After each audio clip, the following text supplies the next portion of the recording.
Bem-vindos todos ao WW Especial. Vamos ao que a gente chama de tarja. Na verdade é uma manchete.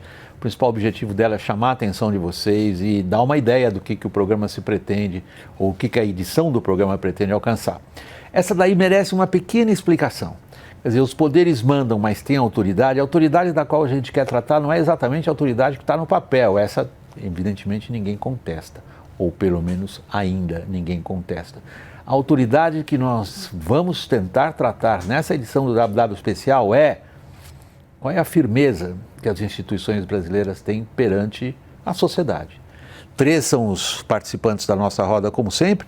Remoto, eu agradeço a Carlos Pereira, cientista político, professor da Fundação Getúlio Vargas, integrante sênior do Centro Brasileiro de Relações Internacionais, SEBRE, colunista do Estadão, autor de Por que a Democracia Brasileira Não Morreu?, escrito em parceria com Marcos André Mello. Carlos Pereira, muito obrigado por estar conosco no programa.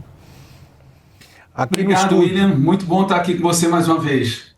Aqui no estúdio, Creomar de Souza, muito obrigado pela presença aqui conosco na Avenida Paulista. Ainda mais você que mora em Brasília, fez o esforço de vir até São Paulo. O Creomar de Souza é historiador, analista de risco político, mestre em relações internacionais, fundador e CEO da consultoria de análise de risco político Dharma Politics. Creomar também é professor da Fundação Dom Cabral, colunista do canal Meio. De novo, obrigado, Creomar. Obrigado. Meu agradecimento também a você, Rodrigo Prando, está aqui conosco no estúdio.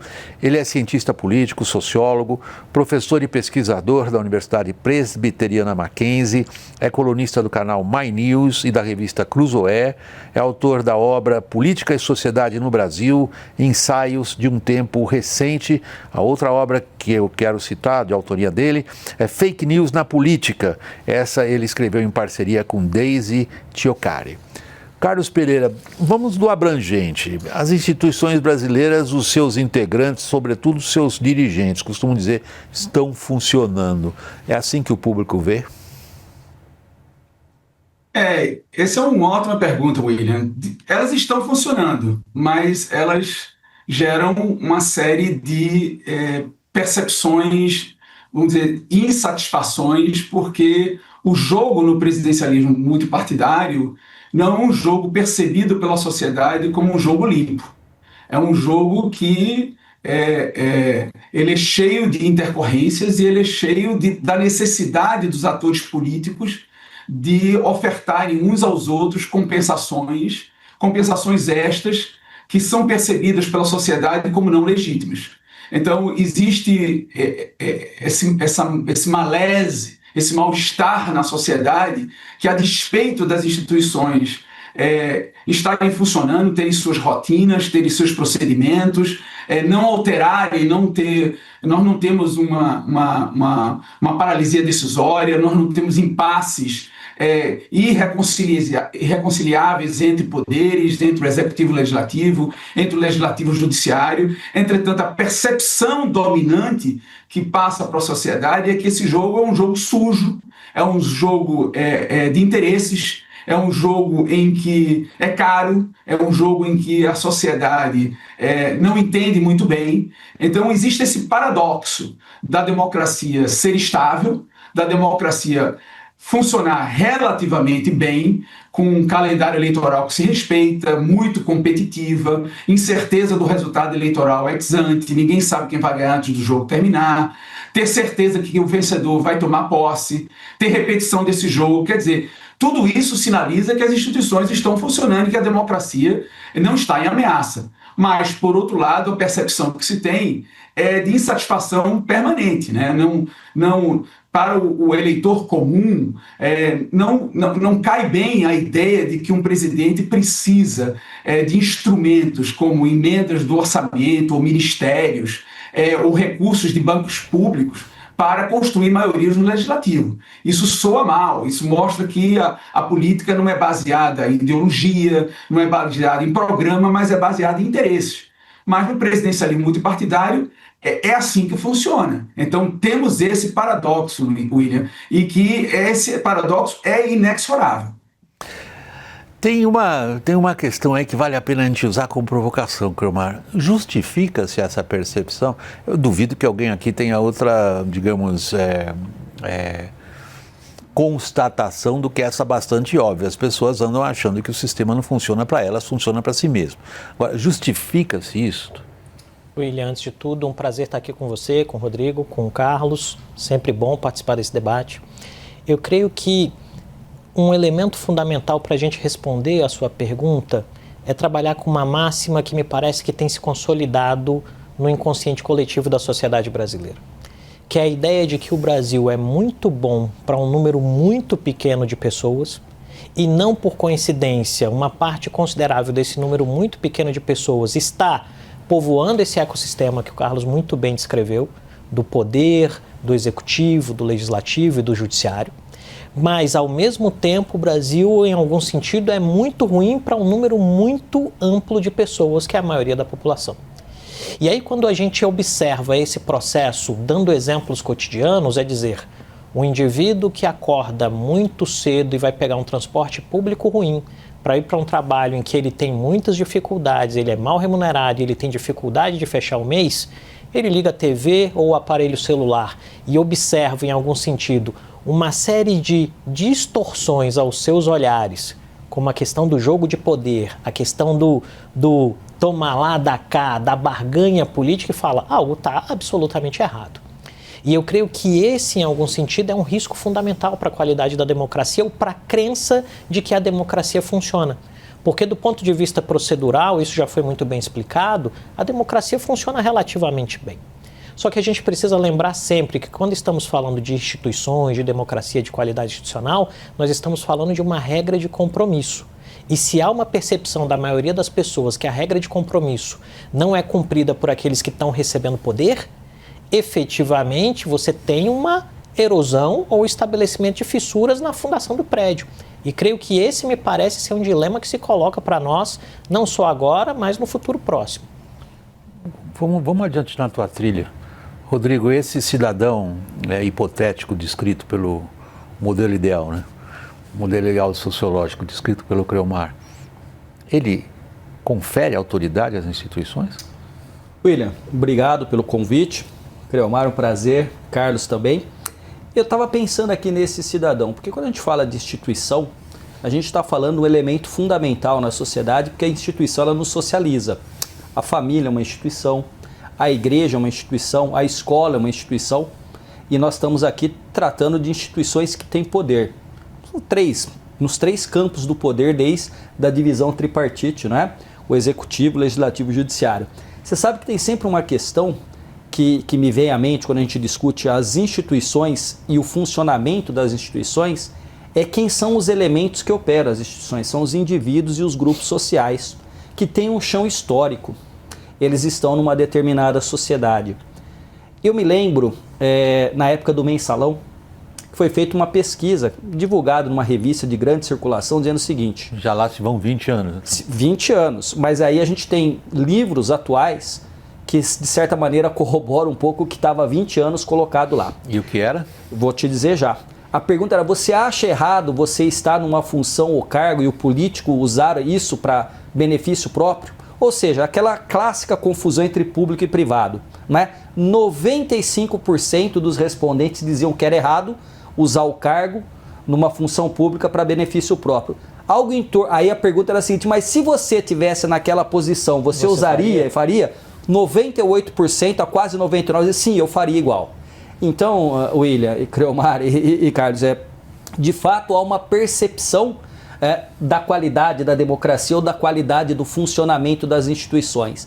Mas no caso de algumas instituições que têm uma questão da eleição, porque veja só, a gente não elege os juízes, mas nós elegemos o legislativo e o executivo. E a qualidade, em larga medida, da democracia e das instituições depende da qualidade que a sociedade tem em seus valores.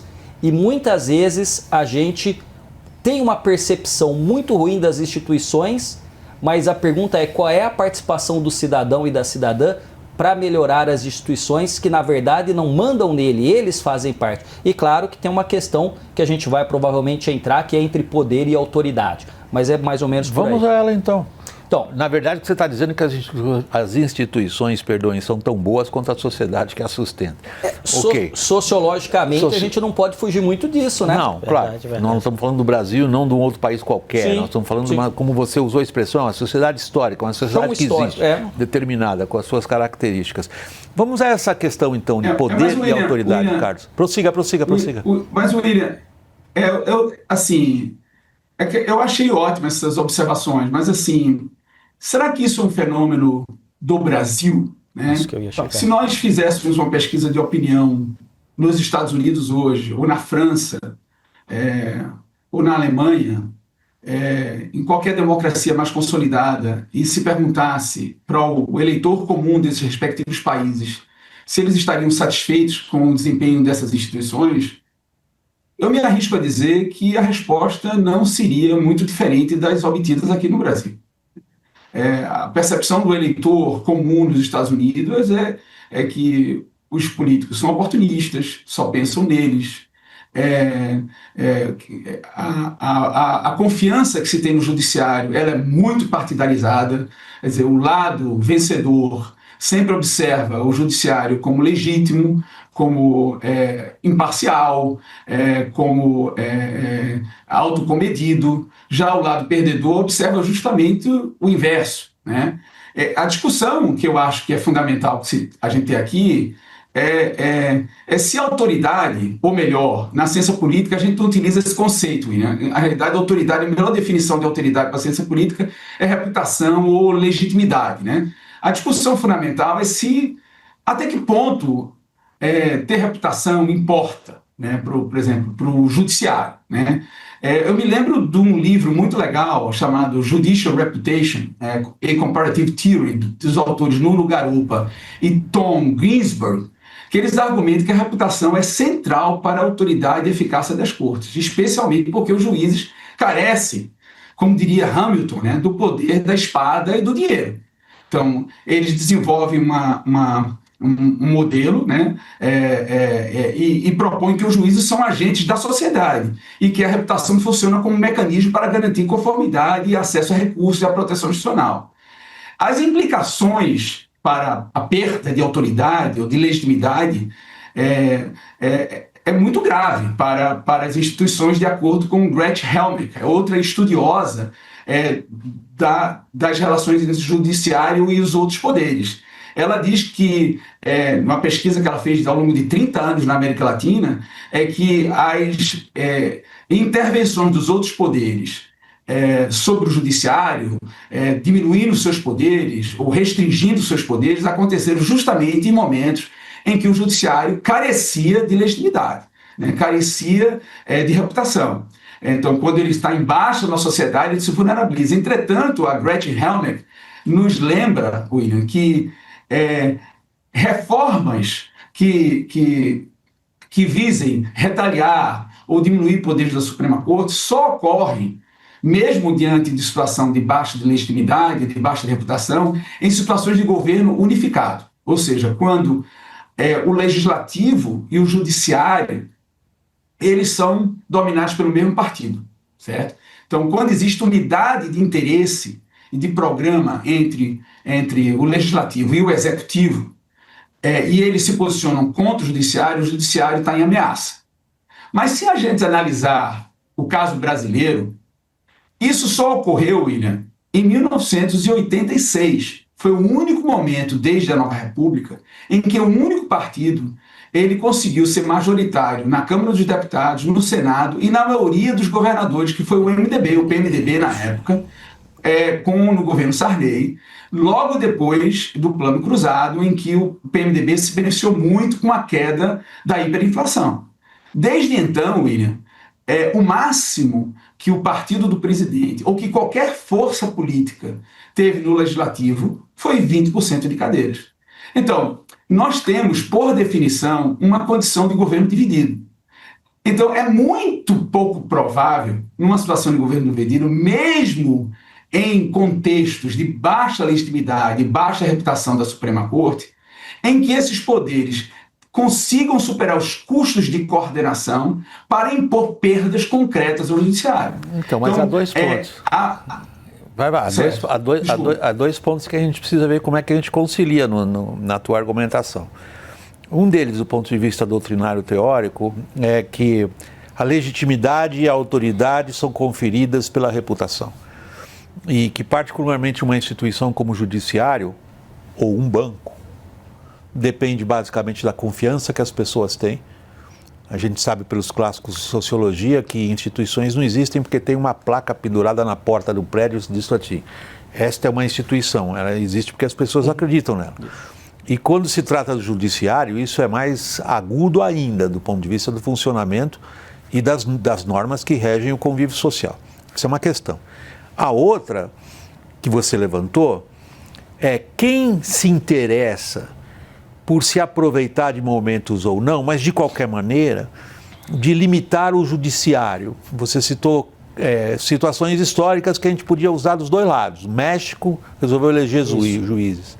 A Polônia e a Hungria, vamos dizer, regimes europeus, entre aspas, clássicos, por razão de partidos únicos e governos com um viés autoritário, pode-se dizer, no caso da Polônia nem tanto, mas da Hungria sem dúvida, vão para cima do judiciário porque o veem como um obstáculo ao que eles querem fazer. O caso do Brasil, o que a gente constata, eu queria ouvir você em primeiro lugar, tá bom. É uma perda de autoridade, quando a gente descreve a autoridade como credibilidade e reputação, por parte do judiciário. Agora, por quê? Tá, vamos lá. Eu creio, partindo do princípio aqui daquilo que o Rodrigo e o Carlos trouxeram para a gente, eu creio que tem um elemento fundamental quando a gente está pensando em reputação. Em termos de alegoria, vamos imaginar o seguinte: o ator institucional, ele é uma espécie de astro solar em um determinado conjunto, né? Uma galáxia, ou o que seja, que é a sociedade. A reputação tem o mesmo efeito da gravidade, não por acaso em algumas reflexões de filosofia vai se usar o termo gravitas, né? A reputação tem esse elemento gravitacional que faz com que os indivíduos olhem para aquele ator institucional e falem: eu reconheço em você aquilo que você simboliza. Qual é o dilema de sociedades? Eu creio que aqui, da fala do Rodrigo para a fala do Carlos, permitiu que a gente ampliasse essa discussão para democracias como um todo, né? No hemisfério ocidental, democracias minimamente funcionais ao redor do planeta. Qual é o dilema das democracias de modelo, vou usar a terminologia democracia liberal, tá bom? Tá. Claro. Democracias liberais. Elas foram formatadas para uma sociedade, sobretudo a sociedade do século XIX, em que você, em determinado sentido, tinha um fluxo de informações e interpretações sobre esses atores muito controlado. É a ideia do jornal em papel e do indivíduo ser retratado em uma gravura e, basicamente, ele ter elementos de controle sobre a própria imagem. E isso cria uma série de ícones em que o cidadão comum olha e diz: me espelho nisso. Vamos pegar aqui um exemplo histórico que não vai ofender ninguém no jogo. Vamos pegar Winston Churchill, né? Beberrão, boêmio, desorganizado em uma série de aspectos da sua própria vida, mas retratado pela sociedade britânica e pelo core informacional britânico no momento de crise como a liderança mais importante que aquele país possuía para enfrentar um inimigo que eram as forças nazistas. O que muda do século XIX, quando essa democracia nasce, para esse período na metade do século XX, para a atual situação? Em que nós cidadãos, os cidadãos comuns, os cidadãos que estão em posições institucionais ou aqueles que se propõem a analisar a realidade, que é o nosso caso, nós estamos submetidos a um nível tão grande de informações que o controle do fluxo dessas imagens por esses atores se torna cada vez mais difícil. E a degradação resultante do vazamento de uma informação que possa envolver um juiz de uma Suprema Corte, de um tribunal superior ou um dono de um banco, alimenta uma cadeia de eventos em que a reputação se torna algo muito mais frágil e vulnerável. Exemplo, uma situação hipotética. Um país chamado A cria marcadores legais que dão uma série de benefícios na relação trabalho-descanso para os seus servidores públicos. Isso é criado, isso é jogado no público. E aí o indivíduo comum, vamos voltar ao cidadão ideal, o indivíduo comum olha e fala: poxa, por que esses indivíduos têm esses privilégios e eu não? Isso alimenta uma percepção, e aqui me parece que é o elemento crítico, que é crítico no Brasil, é crítico na Argentina, é crítico no México e é crítico nos Estados Unidos, que é em que o cidadão comum, a maioria do cidadão, começa a considerar os atores que ocupam posições institucionais não mais como parte da solução, mas como parte do problema. Recebendo terminologias como, por exemplo, Estado profundo, casta, por aí vai, e isso emerge toda uma nova geração de atores competitivos cuja agenda é simplesmente a destruição do prédio, sem dizer o que vai colocar depois. Ou o sistema, né? Ou o sistema. O problema é o sistema. E isso torna o jogo muito desigual. E alimenta uma série de riscos, do meu ponto de vista, que se baseiam sobretudo na ideia de que a desconstrução da ordem é melhor do que a ordem estabelecida, porque a ordem estabelecida não atende a ninguém. E aqui eu acho que dá para fazer um gancho, Carlos, se você me permitir, como eu estou te citando, não é plágio, que é dizer, se nós fizéssemos essa pesquisa aqui, que memória, hein, meu amigo, que o Rodrigo trouxe aqui, nós teríamos muito claramente que os resultados são muito parecidos. Né?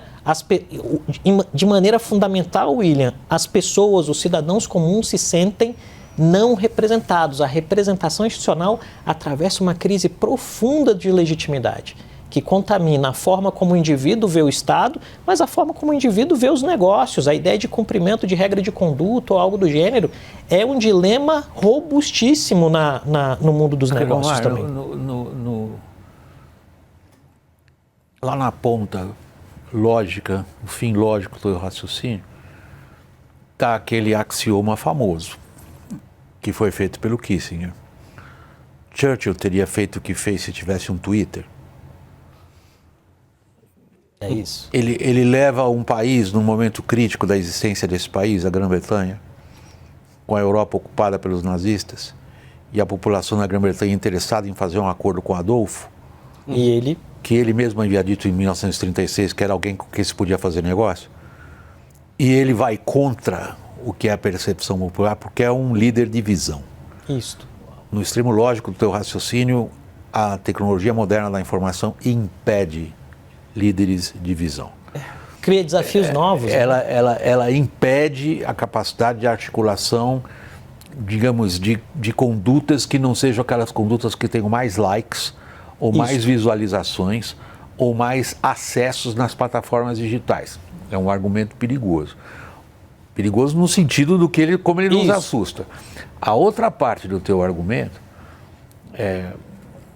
ela tem a ver com a realidade política dos diversos países. Voltando ao que o Carlos estava dizendo, Carlos, se a gente pegar, usando o teu exemplo lá atrás, se a gente pegar e examinar qual é o grau de, e aí eu vou usar outra palavra, não é de confiança, de autoridade, que populações como, por exemplo, da Alemanha, ou da França, ou da Espanha, que é sempre um exemplo interessante, que é tão perto de nós, né? Culturalmente, assim, historicamente também, o Portugal recentemente, confere às suas instituições, como parlamento, como judiciário, como executivo, eu me arrisco a dizer, é muito superior ao que nós conferimos. Muito superior. Sim, posso... Muito superior. Rodrigo. Posso fazer só um comentário? Tem intensidade ao que o Creomar está falando. E aí eu não quero nem invadir a seara do historiador, que é o Creomar, mas eu acho que a gente tem uma temporalidade distinta. As instituições operam numa temporalidade mais demorada, no sentido quase que weberiano de uma burocracia, que tem que ter 3 elementos fundamentais, não é? Ela é impessoal, né? Ela é formal e ela é operada por administradores profissionais, seja no espaço público ou privado. Hoje, essa sociedade se eu estou entendendo, eu acho que eu estou o que o Creomar está dizendo, a gente tem uma sociedade hiperconectada em rede, cujo tempo é um tempo distinto. Então, assim, sociologicamente, no campo da política, né, para mim, assim, qual a diferença de poder e autoridade? Você está vindo com o seu carro na estrada e aí você vê um carro forte sendo assaltado e aí tem um bandido com um fuzil e ele manda você parar e dar ré, você vai dar ré. Ele tem poder para te fazer dar ré. Esse bandido não tem autoridade, porque a autoridade é um poder autorizado pela lei. Quando você fala de um Supremo ou quando você fala do Congresso, e qualquer pesquisa mostra uma desconfiança no Brasil, ou como bem lembrou o Carlos, em outros países, né, uma desconfiança em relação às instituições, essa desconfiança, eu acho que ela não é só relacionada a poder e autoridade, que elas têm de fato e de direito. Porque a gente tem poder de fato e de direito. Está escrito na Constituição. Mas o problema, eu acho que é justamente a credibilidade e essa reputação. Credibilidade, né? Então, porque assim, a gente não vai contestar, por exemplo, que o ministro do Supremo Tribunal Federal tenha autoridade e tenha poder. Ele tem os dois. Mas a gente pode, sem dúvida nenhuma, contestar a reputação, a credibilidade. Que é o momento no qual estamos. Que nós estamos. E aí, quando a gente pensa, hoje a velocidade da informação e da interação é absolutamente distinta daquela em que nós tivemos, pelo menos, a nossa, voltando à palavra que eu usei inicialmente, a nossa socialização. A nossa socialização foi na escola, na família, na igreja. Uma parte considerável hoje também tem sido socializada. E hoje é no TikTok. Nas redes sociais. Nas redes sociais, cuja temporalidade é distinta. Quem é socializado no TikTok acredita no Supremo? Não acredita nem no professor. Né? Não acredita nem no professor. Mas eu acho, mas esse é um modo... Carlos, peraí, deixa eu fazer o seguinte, o Filipe, o nosso editor-chefe, está me pedindo para chamar o intervalo. Não, calma. E aí eu retomo o programa com você, para não te interromper. Senão eu vou ter que interromper por causa desses negócios de grade, maldita grade. É rápido, pessoal, estamos esperando vocês de volta daqui a um instantinho, até já.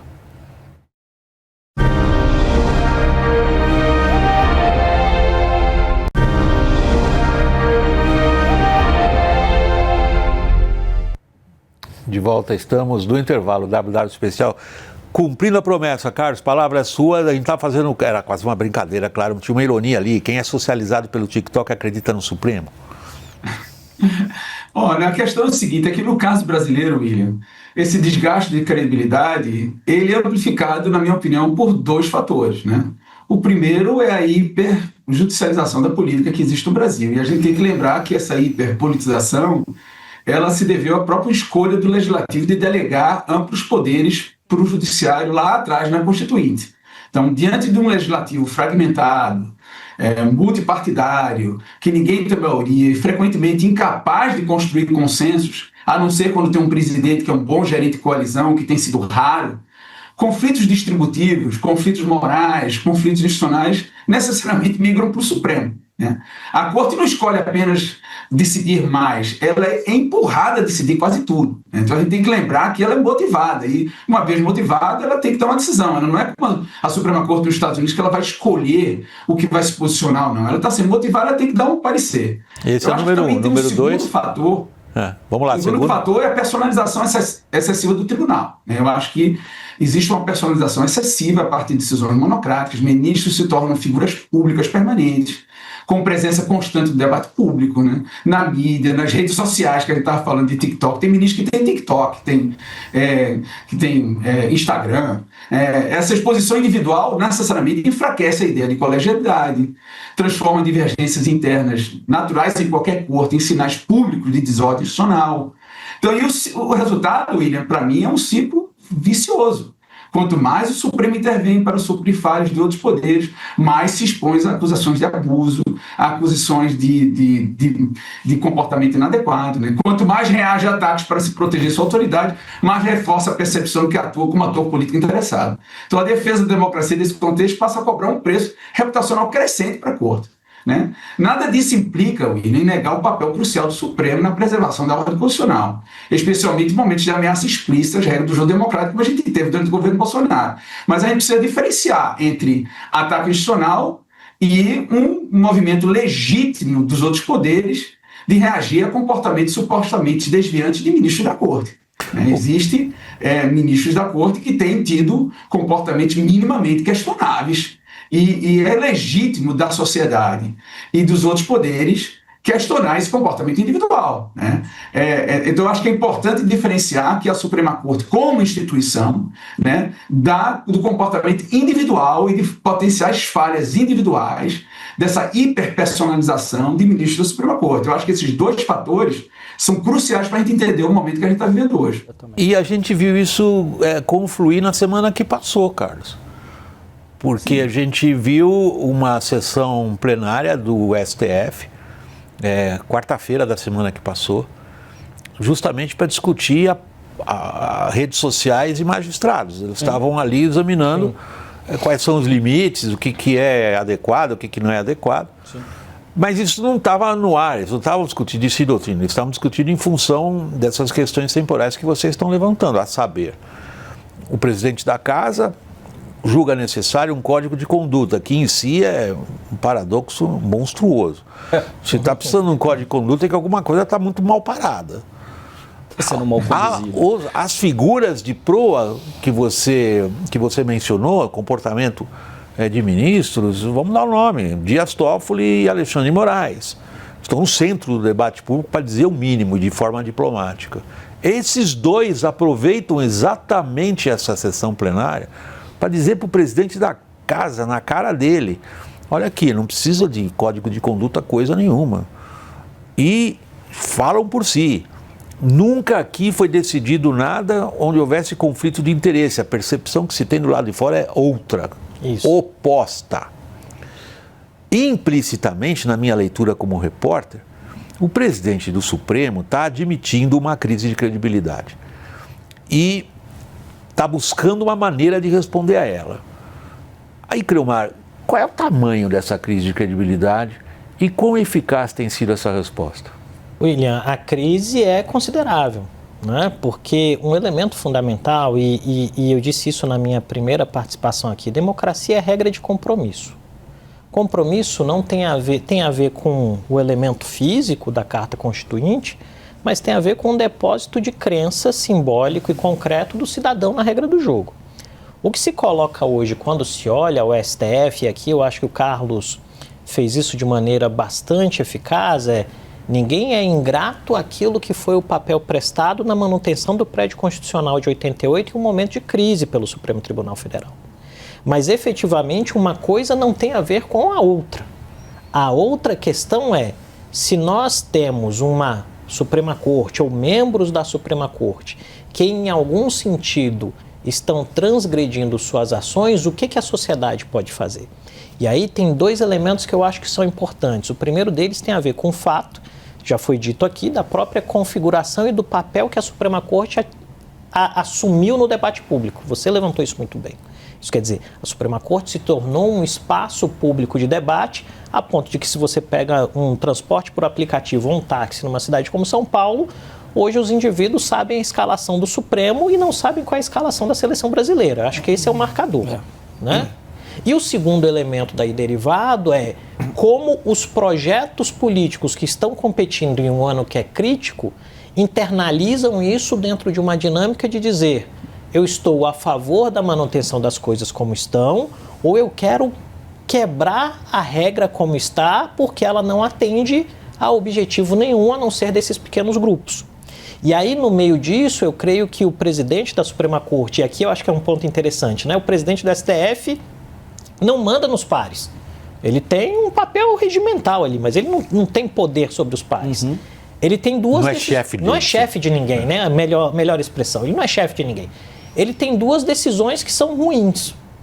Se ele faz alguma coisa, ele está admitindo para a sociedade que as dúvidas da sociedade são inclusive dele, e aí a gente precisa lembrar que tem pelo menos 10 ilhas ali distribuídas, que ele vai ter que fazer um jogo para dizer: olha, pessoal, não quero arranjar inimizade pelas próximas 2 décadas com ninguém aqui.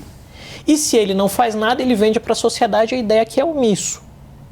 O ponto é, qualquer que seja a decisão tomada, e me parece nessa semana que há uma decisão, pelo menos dele, e de uma parte do colegiado de dizer: a gente vai construir um código de conduta. Ele nomeou uma relatora. Nomeou uma relatora para o processo. Significa dizer o quê? Que, olha, eu compartilho das dúvidas da sociedade. Só que aí isso traz um dilema, que é, se explicitamente outros membros da casa dizem que não precisa, como é que você vai estabelecer um consenso? E aí vai, diante de uma sociedade que é marcada por tantos desafios como a sociedade brasileira, pelo próprio modelo político-institucional, como é que esta Suprema Corte vai ter a legitimidade, e aqui é a palavra-chave de novo, a reputação para tomar decisões que impactam a sociedade de maneira muito profunda em um ano que é crítico? Muito obrigado, porque essa tarja que você acabou de fazer é melhor que a nossa. Qual é a legitimidade do Supremo para tomar as decisões que a sociedade precisa? Rodrigo. Pensar o seguinte, né, com vocês aqui para dialogar, continuar no diálogo. tem crises que são endógenas e as que são exógenas. Ok. Lembrou o Carlos de anos de ataque ao Supremo Tribunal Federal pelo bolsonarismo, ataque à legitimidade das eleições, da justiça eleitoral, as urnas, e personificação em ministros, especialmente o ministro Alexandre de Moraes. Essa crítica não era uma crítica como essa crítica que é agora sendo feita falando de desvios ou de desconfiança, porque é diferente você discutir o desvio de um ministro, um conflito de interesse, do que você colocar nas redes sociais que o ministro tem que ser enforcado, decapitado, a sua esposa estuprada e a sua filha queimada em praça pública. O Carlos foi muito bem quando ele falou, se quiser, é diferente. Eu estou só deixando mais assim, mas é isso. Então, assim, a questão do Supremo ou de qualquer instituição é como os atores que operam nela têm individualmente credibilidade que... E aí tem uma questão sociológica, né? Porque para a sociologia, a sociedade não é a soma das partes. O que significa que a instituição Supremo não é simplesmente a soma de 11 ilhas. Porque tem estudos que mostram como houve a defesa do Supremo e da democracia uma convergência quando foi atacado. Só que agora parece que, de novo, a gente vai assistir essa fragmentação em ilhas. E essa hiperexposição que o Carlos colocou é também uma hiperexposição porque eles são cobrados e estão todo momento falando. E uma parte também dos políticos judicializam a questão, porque ao invés de perder e tentar se reorganizar, eles vão fazer o quê? Eles vão para o Supremo.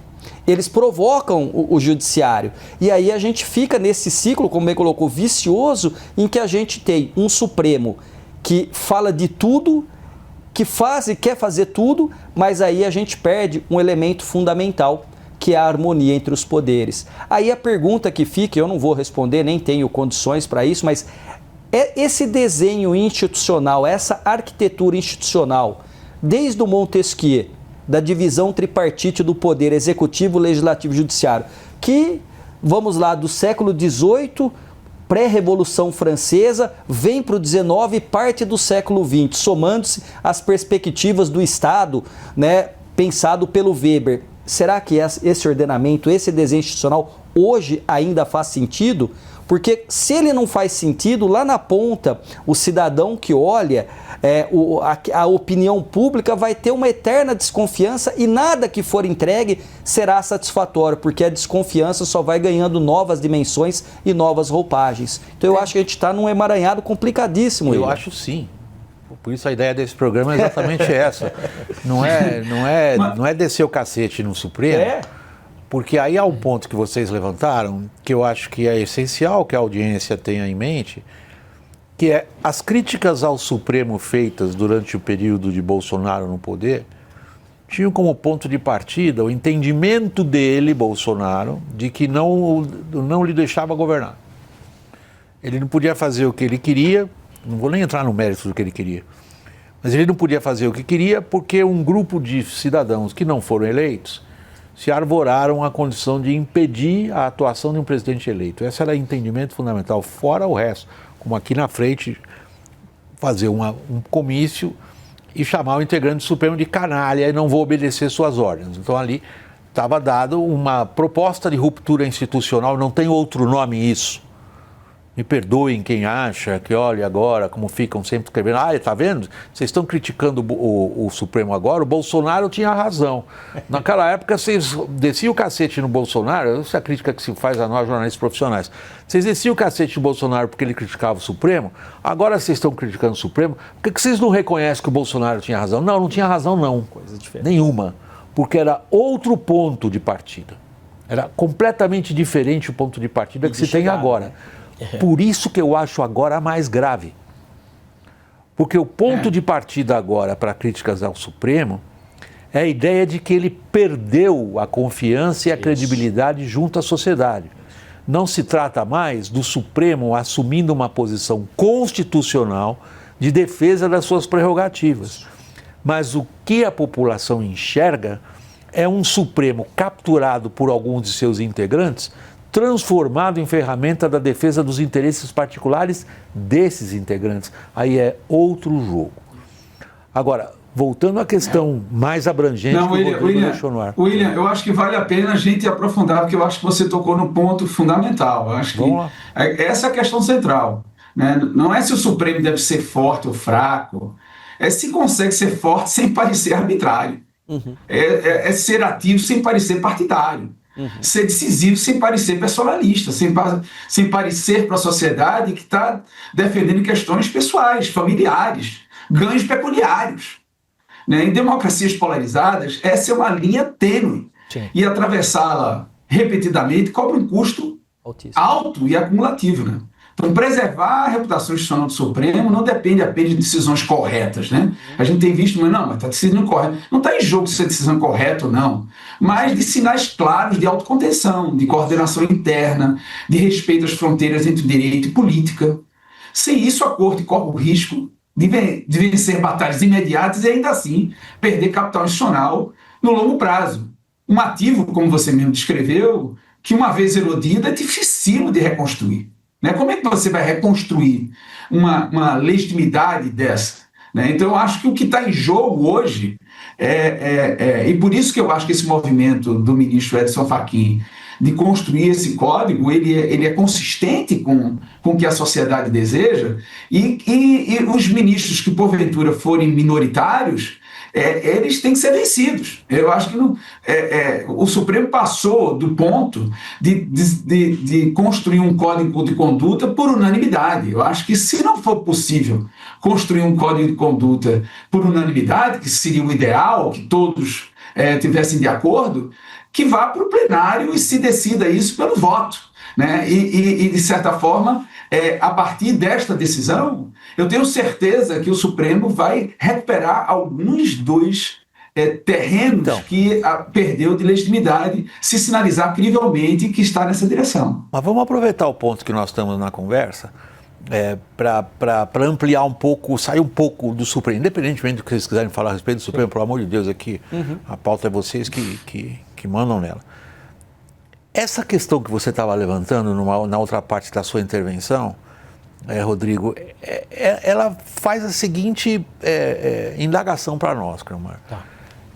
Diante do que estamos vendo, esse arranjo institucional brasileiro sobrevive? E de que forma?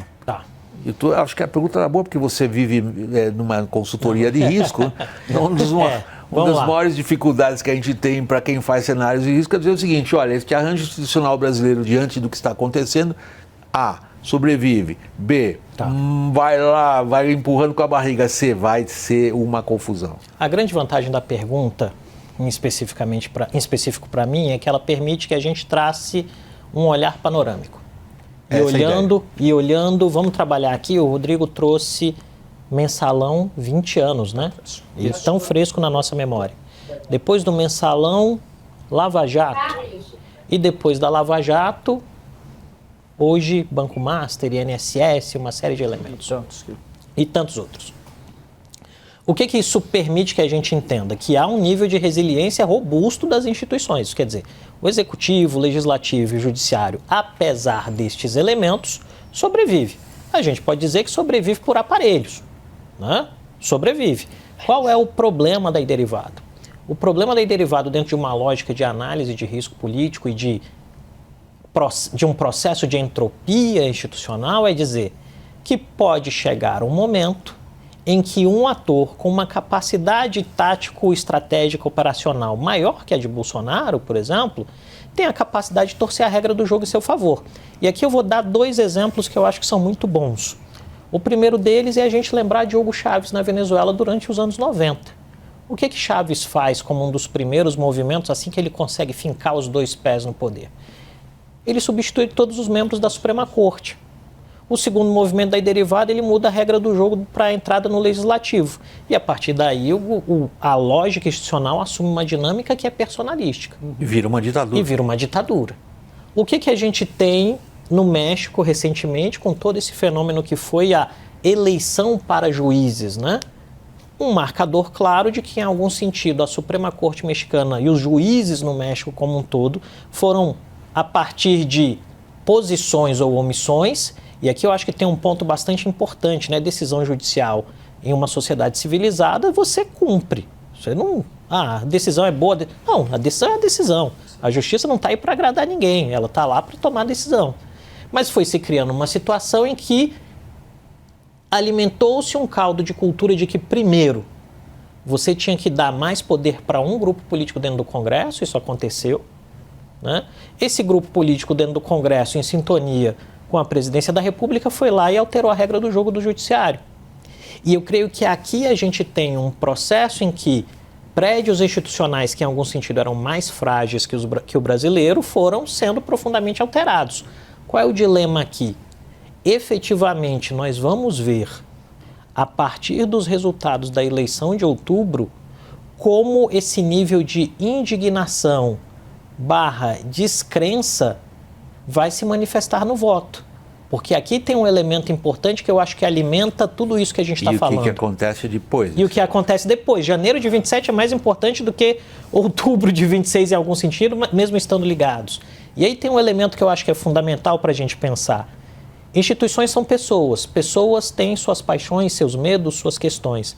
Mas efetivamente a gente tem, em algum sentido, uma percepção muito espalhada na sociedade de que membros de instituições em posições muito importantes estão em uma espécie de dissociação da realidade, em que eles pensam muito naquilo que os atende e vão escapando ou deixando escapar por entre os dedos as outras questões que são importantes. Vamos pegar esse ponto, Rodrigo, para não interromper você, eu lhe passo a palavra logo depois do intervalo.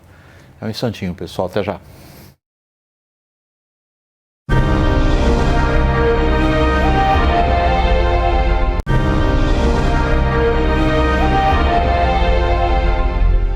Estamos voltando no intervalo, dado especial, Rodrigo, o nosso edifício institucional. Resiste? Não, existe. Não existe. Resiste. Resiste? Não, tem resistido. De novo, pode estar respirando por aparelhos, pode estar remendado, pode estar reformado. Quando você fala de reforma, você gosta de reformar a casa? Não, porque dá um trabalho tremendo, né? Você imagina você ter que mexer seus livros de lugar, ter que trocar tudo, ter gente lá. Quer dizer, e mais, reforma política. É complicado, reforma. Agora, às vezes, elas são necessárias. Pensa o seguinte, se as instituições resistem, vamos lá. Quando se fala de um código de ética para o Supremo Tribunal Federal, e se a gente for lá no artigo 34 da Constituição, salvo melhor juízo, artigo 34, que a gente usa o acrônimo LIMP, né? Que é a ação do funcionalismo público, da administração pública, né? LIMP é legalidade, impessoalidade, moralidade, publicidade e eficiência. Vamos lá, se qualquer ministro ou qualquer ator político eleito ou indicado, né, por cargo de confiança, seguir esses preceitos de legalidade, moralidade, impessoalidade, talvez a gente já tenha um bom princípio do que seria uma conduta ética dentro de qualquer ação que diz respeito a um elemento fundamental. Porque a gente está fazendo uma discussão... Se ler os 10 mandamentos também já ajuda. Pois é, mas aí se a gente não quiser ler os 10 mandamentos, a pessoa pode não querer ler a Bíblia e tudo mais, mas vamos pegar a Constituição, que ali, inclusive, os que são eleitos põem a mão nela para dizer que promete, né, cumpri-la, né? Não roubarás. Não roubarás, enfim, né? É que, assim, tem a discussão neurolinguística do não na frente, não roubarás, não levantarás falso testemunho, mas se a gente pensar na instituição, a gente precisa efetivamente de retomar os pressupostos republicanos. Porque eu acho que quando a gente faz a discussão da credibilidade, quando a gente faz a discussão da reputação das instituições, a gente vai voltar no Sérgio Buarque de Holanda, a gente vai voltar no Raimundo Faoro, dos donos do poder que se assenhoram das instituições e do espaço público para interesses privados e dos seus grupos. Então, o republicanismo, a separação salutar, né? Salutar, fundamental entre o interesse público e privado, isso no Brasil é muito complicado. Deixa eu passar essa, porque vocês dois estão colocando realmente a conversa num plano bem abrangente e ao mesmo tempo focado no que vem agora. Decisão do eleitor em outubro e 27. O México tem uma ressonância muito forte para o Brasil nesse sentido, Creomar, eu vou lhe dizer qual. A gente tem um governo praticamente de partido único, que resolve eleger juízes, e a gente sabe qual é a penetração dos cartéis e do crime organizado nas estruturas do Partido Único e nas estruturas de Estado no México. A gente começa a ver isso no Brasil também de forma cada vez mais evidente. Já estava lá, está se expondo. A gente tem, por parte da população brasileira, uma preocupação central com segurança, que segundo as pesquisas continua sendo a mais, digamos, relevante para a tomada de decisão, agora em outubro, por enquanto, pelo menos no momento que a gente está falando aqui, esse programa nós estamos fazendo ele em fevereiro de 2026, pode acontecer muita coisa, mas é o tema, e ao mesmo tempo nós temos isso que a gente veio conversando nos 2 primeiros segmentos, que é descrédito, desconfiança, desânimo, desalento e indignação, tudo isso junto. Como que isso sai de 26, Carlos? Bom, eu tenho uma visão assim um pouco mais otimista do que vocês sobre as instituições. Eu acho que as chances de reformas radicais, de mudanças substantivas no nosso desenho institucional é muito difícil, né? Diferentemente do México, você mesmo descreveu, nós somos uma sociedade muito mais fragmentada, com muito mais elementos de consenso, né? Não existe nenhuma força econômica ou política dominante, o mercado é muito diversificado, a economia é muito diversificada, a política é muito diversificada, então os custos de coordenação disso em torno de uma agenda de reforma do âmago do sistema político, eu acho muito difícil, né? Quer dizer, essa combinação de presidencialismo com multipartidarismo e instituições de controle fortes existe desde a Constituição de 88. E são raríssimos os países do mundo que fazem reformas no seu DNA institucional. Foram tentadas algumas vezes. A gente tentou implantar o parlamentarismo, a gente tentou fazer reforma no sistema eleitoral, tentar implantar sistema distrital, sistema misto, e todas essas iniciativas, elas malograram, e o status quo permaneceu, né? A gente tem que lembrar muito que os políticos eles são aversos ao risco, né? Então é um jogo em que eles aprenderam a ganhar dessa forma, então é um cenário livre de surpresa, é uma zona de conforto. Então, a não ser que enfrentássemos uma crise catastrófica, e nós já enfrentamos situações muito difíceis. A gente lembra as jornadas de 2013, os escândalos do Mensalão e do Petrolão, as tentativas de golpe do ex-presidente Bolsonaro. E nenhuma dessas situações de limite, situações de crise aberta, o âmago do desenho institucional brasileiro foi sequer riscado, né? O que no máximo que a gente tem, William, sem querer ser conservador, são reformas da margem, né? Nós fizemos reformas importantes. No sistema político, a gente acabou com financiamento privado de campanha, a gente criou fundos eleitorais, a gente acabou com coligações proporcionais, a gente estabeleceu cláusula de desempenho. Quer dizer, isso tem melhorado muito o sistema político brasileiro, né? Os partidos têm se comportado cada vez mais como partidos, a fragmentação partidária tem diminuído. Quer dizer, tem alguns elementos de reformas na margem que os efeitos positivos ou virtuosos têm sido percebidos aqui ou acolá. Mas, assim, eu não acredito, vamos dizer assim, numa reforma radical, seja no judiciário, no legislativo ou no executivo. Eu acho que esse arcabouço institucional ele é muito resiliente, né? Ele gera muita estabilidade, ele gera muita previsibilidade. E mais ainda agora com essas mais autonomia que o legislativo conseguiu, né? Quer dizer, esses controles, mais recursos públicos através das emendas dos parlamentares impositivas. Isso vai criar um ambiente em que os incumbentes tendem a se reeleger mais em 2026. E isso vai gerar mais estabilidade, menos incentivos para a reforma, menos incentivos para a mudança. Então, a não ser, William, que esse cenário catastrófico de indignação volte a colocar mobilizações em massa na rua e o sistema político seja diretamente confrontado, aí eu acho que pode abrir algumas janelas de oportunidade para mudanças. Então, mas sem isso, sem uma crise aberta, eu acho que muito pouco provável. Vamos colocar o que você acabou de descrever. Você elencou uma série de reformas que são dentro do sistema e que, na sua visão, permitem que ele trabalhe melhor. Uma frase sua particularmente chama a atenção. A gente sempre costuma definir o Brasil como um sistema político sem partidos que mereçam esse nome.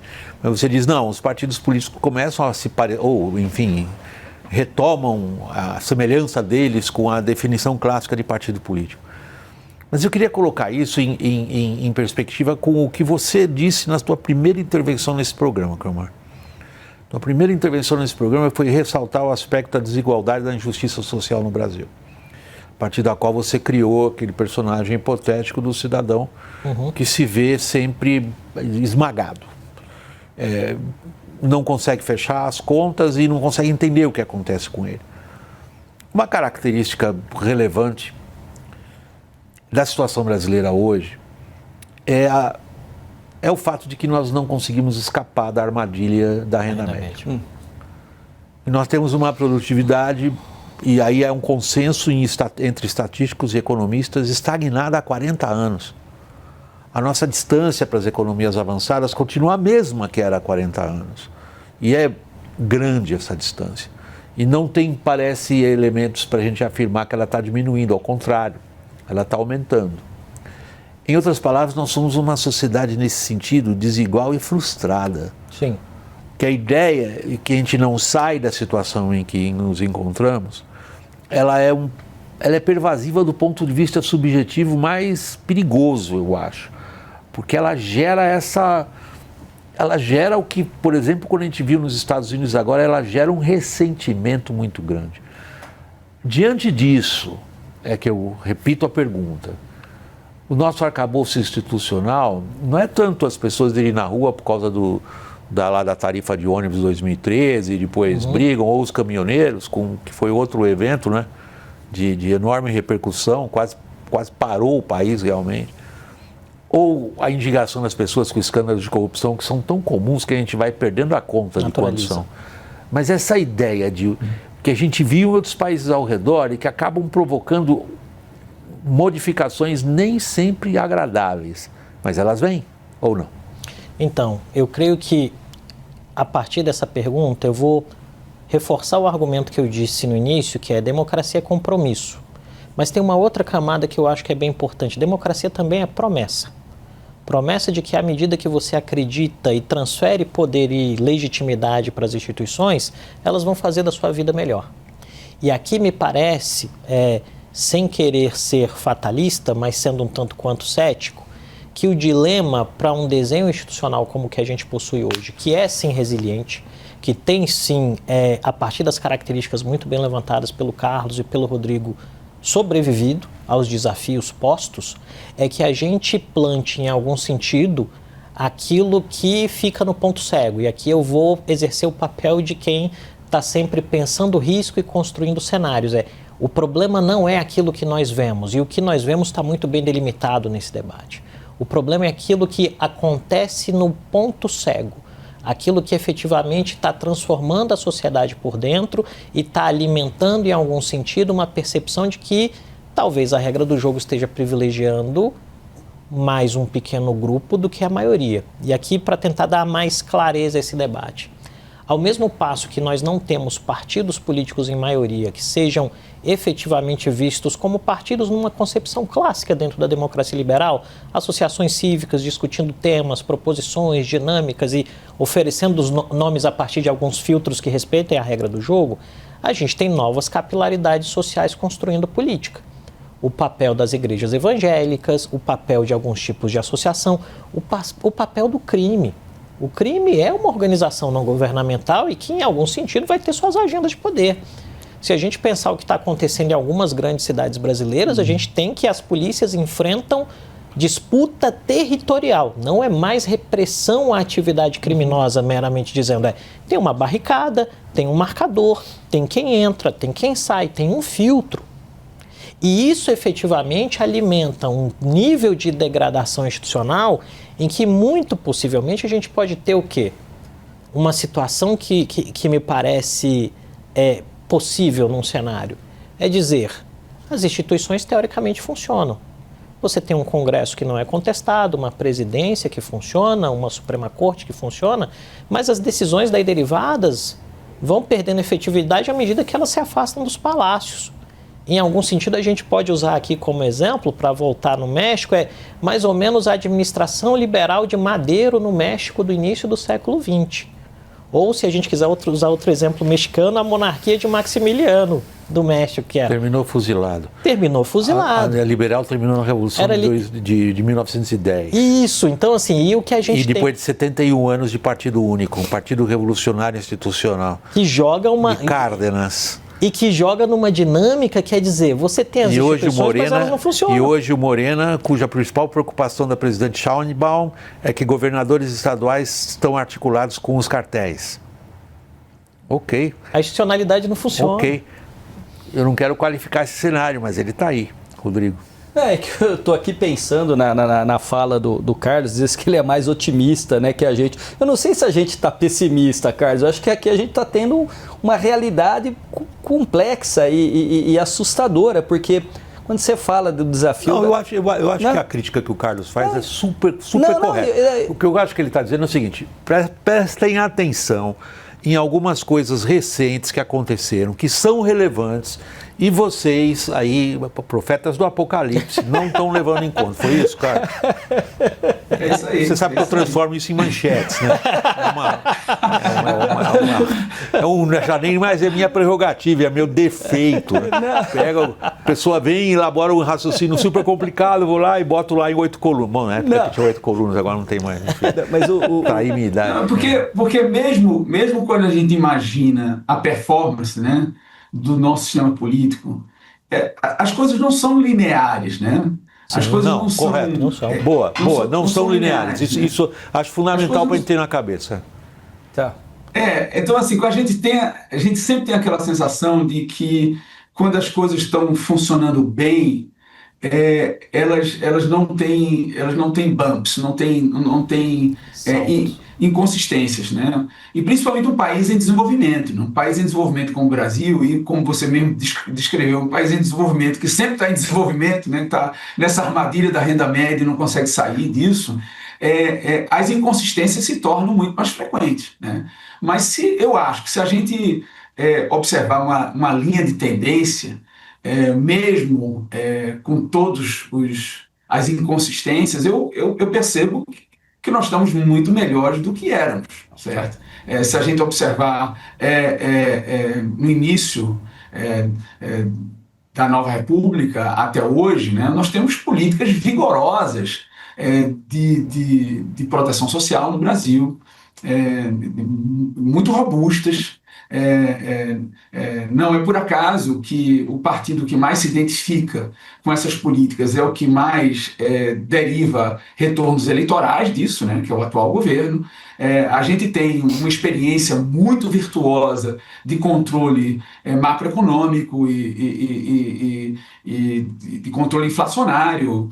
Constituímos instituições muito sólidas de independência do Banco Central e que entrega uma política macroeconômica relativamente positiva a despeito de várias inconsistências, especialmente no que diz respeito ao gasto público, ao descontrole das contas públicas. Mas assim, ao fim e ao cabo, o desemprego está sob controle, está muito baixo, a inflação está relativamente sob controle. Quer dizer, você imagina, você tem um sistema único de saúde que funciona não na sua perfeita ordem, mas que foi capaz de ser fundamental durante um processo de pandemia importantíssimo. Então a gente tem vários elementos de agregação e de sinalização de que o jogo não é um jogo apenas negativo, né? Então, nesse sentido, e além do mais esse elemento, o quanto essas instituições têm sido capazes de dar resposta a ameaças à própria manutenção desse jogo, né? Então, foram várias tentativas do governo anterior de fragilizar a democracia, ou várias tentativas dos governos anteriores do PT de se comportar de forma corrupta, de forma completamente irresponsável, e nós demos cabo. Então, se a gente pensar um pouco retrospectivamente. Todos os políticos no Brasil que cruzaram o sinal e que, vamos dizer, jogaram contra as regras do jogo, Fernando Collor de Mello foi impeachment, Dilma Rousseff, que cometeu crimes fiscais e crimes orçamentários, foi impeachment, Lula foi considerado criminoso, foi punido, passou quase 2 anos na cadeia.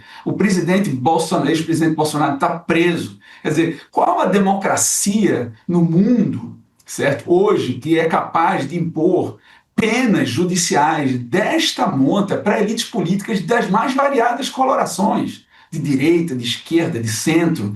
Quer dizer, isso mostra uma capacidade enorme, gigantesca dessas instituições de impor limites a esse jogo. Agora, inconsistências e problemas de toda ordem vão acontecer. Eu vejo mais de outra perspectiva, Carlos, uma perspectiva mais abrangente, que é traduzida na expressão que vem no vocabulário anglo-saxão, sobretudo de economia. Breakout nation. As nações que romperam os grilhões que as mantiveram durante um bom tempo numa situação na qual essas nações eram incapazes de gerar renda, prosperidade e futuro. Quer dizer, por que, assumindo toda a descrição que você fez, que é impecável, a gente não é um breakout nation? Por que a gente não é capaz de... 6 milhões de dólares, hein, William? Por que a gente não rompe o fato de que nós continuamos hoje, depois da impecável descrição que você fez, que a gente tem que levar em conta, e obrigado pela atenção que você, pelo dedo que você levantou falando, olha, alto lá, prestem atenção nisto. A gente continua discutindo as mesmas coisas, Carlos. Injustiça, desigualdade social, ignorância, miséria, fome e agora crime. Rodrigo, você e eu encerro o programa. Eu queria só fazer uma observação, porque assim, vamos falar e falamos aqui das instituições. E me parece que a gente tem uma questão multidimensional. A primeira dimensão é o desafio da autocontenção e da credibilidade das instituições. O segundo desafio seria pensar, e aí me parece que falta projeto e líderes e falta liderança, porque a gente sabe que instituições são operadas por líderes, é como escapar da renda média. Será que vai ser possível? Ou daqui a 40 anos, talvez estaremos discutindo, nós talvez não, enfim, mas alguém, se ainda a gente não consegue avançar e sair. E claro que para isso precisa de projeto. Então as instituições têm lideranças capazes de projeto para tirar. E eu acho que a terceira, e que me gera uma angústia tremenda, é justamente a captura das instituições pelo crime organizado, pelas facções. E eu acho que isso são 3 dimensões e 3 desafios importantíssimos e que devem ser coadunados, não sei como, mas devem ser. Gente, eu sou obrigado a encerrar, por mais que me fascine a conversa. Queria então agradecer muitíssimo a disposição de vocês de participar, começando por você, Carlos Pereira. Muito obrigado pela participação no WW Especial. Igualmente aqui... Sempre um prazer, William. É todo nosso. Muito obrigado mesmo. Creomar, igualmente, meu grande agradecimento pela sua presença aqui. Veio de Brasília para São Paulo. E ao Rodrigo, muito obrigado por ter estado aqui no WW Especial. Agradeço. O meu agradecimento especial, é claro, é a você que nos acompanha. Até a próxima, pessoal.